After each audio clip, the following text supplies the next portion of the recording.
नमस्कार मित्रांनो. तर लग्नानंतर होईलच प्रेम या मालिकेच्या 20 जानेवारीच्या एपिसोडमध्ये छान ट्विस्ट बघायला मिळतोय. आणि ट्विस्ट असा असणार आहे की काव्या दिवसभर बोक्यासोबत खेळत असते, बोक्यासोबत बोलत असते. आणि पार्थला घरातल्या सगळ्यांना कळत असतं की काव्या बोक्याशी नाही तर पार्थशी बोलते. पार्थ स्वतः उत्तर देत असतो. काव्या पार्थ त्यांची केमिस्ट्री जुळायला लागलेली असते आणि हे रम्याला काही सहन होत नाही.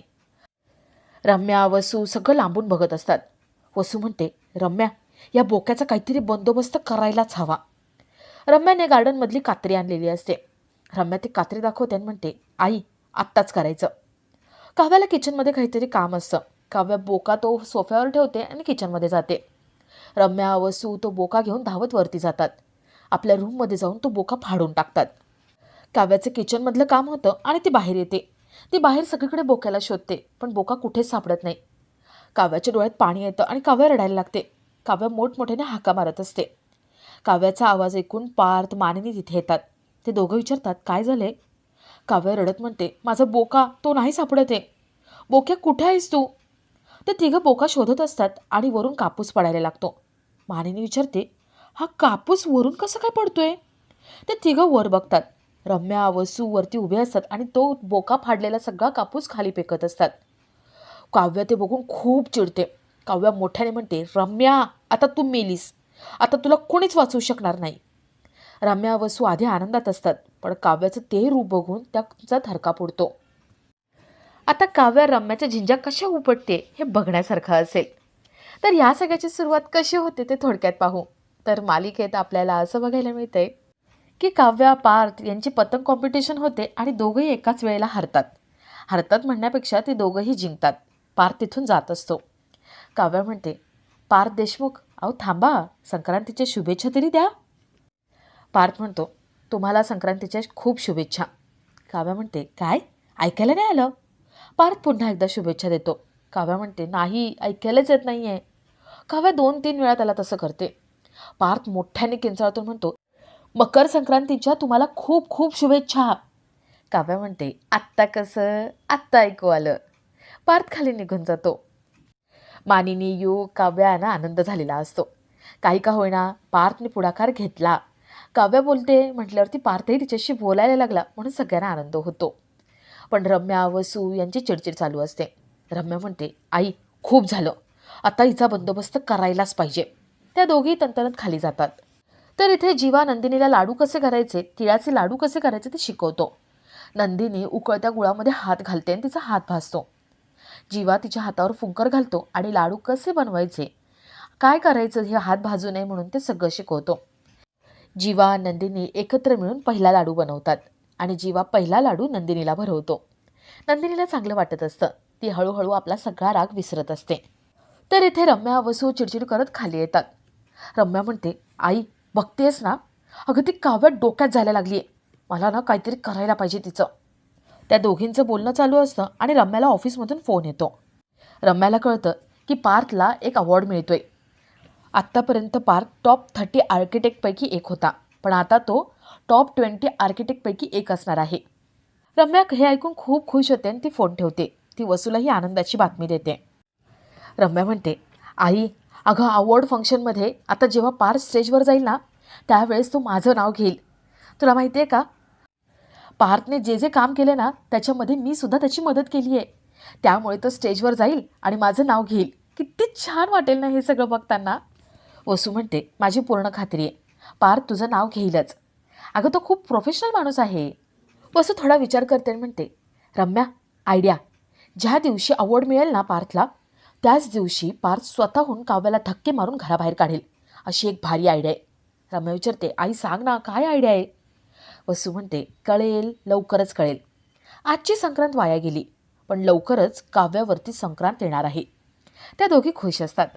तर इकडे जीवा पार्थसाठी कुरिअरने काही गिफ्ट पाठवतो आणि त्याच्यासाठी तिळगुळाचे लाडू पाठवतो. नंदिनी तिथे येते. नंदिनी विचारते, काय केलं तुम्ही, काय पाठवलं? जीवा म्हणतो, आहे आमचं एक सरप्राईज, माझ्या भावासाठी मी पाठवले. नंदिनी म्हणते, पण जीवा, थँक्यू सो मच. आज तुमच्यामुळे माझी संक्रांत छान पार पडली. जीवा म्हणतो, नाही एवढंच नाही, अजून एक छान सरप्राईज आहे. नंदिनी विचारते, काय? तेवढ्यात तिथे काही बायका येतात. जीवाने नंदिनीसाठी हळदी कुंकवाचा कार्यक्रम ठेवलेला असतो. जीवा नंदिनीला म्हणतो, हेच आहे ते सरप्राईज. आज तुझ्यासाठी हळदी कुंकवाचा कार्यक्रम ठेवलाय घरी मी. नंदिनी म्हणते, अहो तुम्हाला कळतंय का? हळदी कुंकू थोड्या दिवसांनी केलं असतं.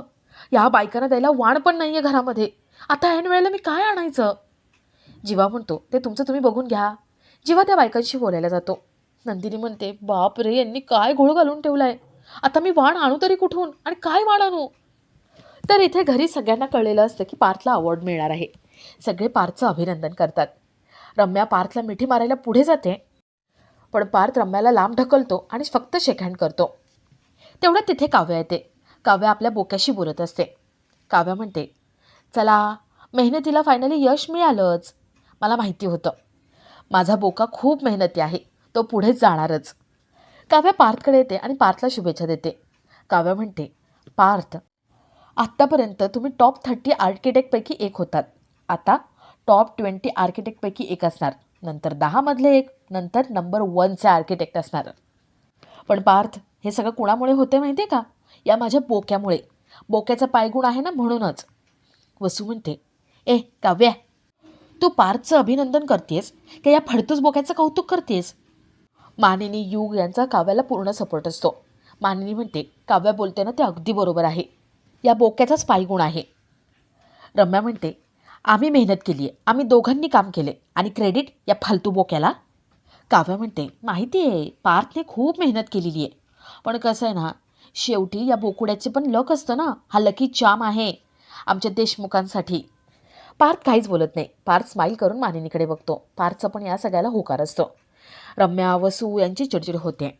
त्या सगळ्यांचं बोलणं चालू असतं आणि जीवाने पाठवलेलं पार्सल घेऊन एक माणूस येतो. पार्थ ते पार्सल बघतो. जीवाने पार्थसाठी खास लाडू पाठवलेले असतात आणि चिठ्ठी पाठवलेली असते. पार्थ जीवाची चिठ्ठी वाचतो आणि त्याच्या डोळ्यात पाणी येतं. मानिनी म्हणते, पार्थ, बघितलंस ना, तुझ्या गोड भावाने तुझं तोंडसुद्धा गोड केलंय. अरे अजून काय हवंय रे? आता सगळ्याचं शेवट गोड होऊ देत बस. आता आम्हाला बाकी काही नको. तर इथे जीवा, नंदिनी सगळ्या बायकांचं पाहुणचार करतात. त्यांना चहा पाणी वगैरे देतात. त्या बायका सगळ्या नंदिनीचं कौतुक करतात, जीवाचं कौतुक करतात आणि नंदिनीला समजवतात. त्या सगळ्या म्हणतात, नंदिनी, अगं एवढा चांगला नवरा आहे तुझा. त्याने तुझ्यासाठी हळदी कुंकू ठेवलंय. नाहीतर आमचे नवरे काहीही माहिती नसतं, फक्त स्वतःच्या पार्ट्या अरेंज करतात. पण जीवा तुझ्यावरती खूप प्रेम करतो. त्याला सोडून नको जाऊस गं. त्याच्याकडे जा परत, तो खूप चांगला आहे. नंदिनी जीवाला इशारा करते आणि वाण कुठून आणायचे विचारते. जीवा म्हणतो, तुझं तू बघ. जीवा त्या सगळ्या बायकांशी गप्पा मारतो. नंदिनी किचनमध्ये येते आणि विचार करते की ते वाण काय आणायचं. नंदिनी आईला फोन लावते, पण आईचा फोन काही लागत नाही. नंदिनी विचार करत असते. तिचं लक्ष कुकरकडे जातं. कुकरवरती एक चिठ्ठी चिटकवलेली असते. त्यात जीवाने कविता केलेली असते आणि त्यासोबत कपाटामध्ये एक वाण ठेवले हे सांगतो. नंदिनी कपाट उघडून बघते आणि त्याच्यामध्ये वाण ठेवलेले असतात. नंदिनी खूप खुश होते. आणि आपला आजचा हा भाग इथेच संपतो.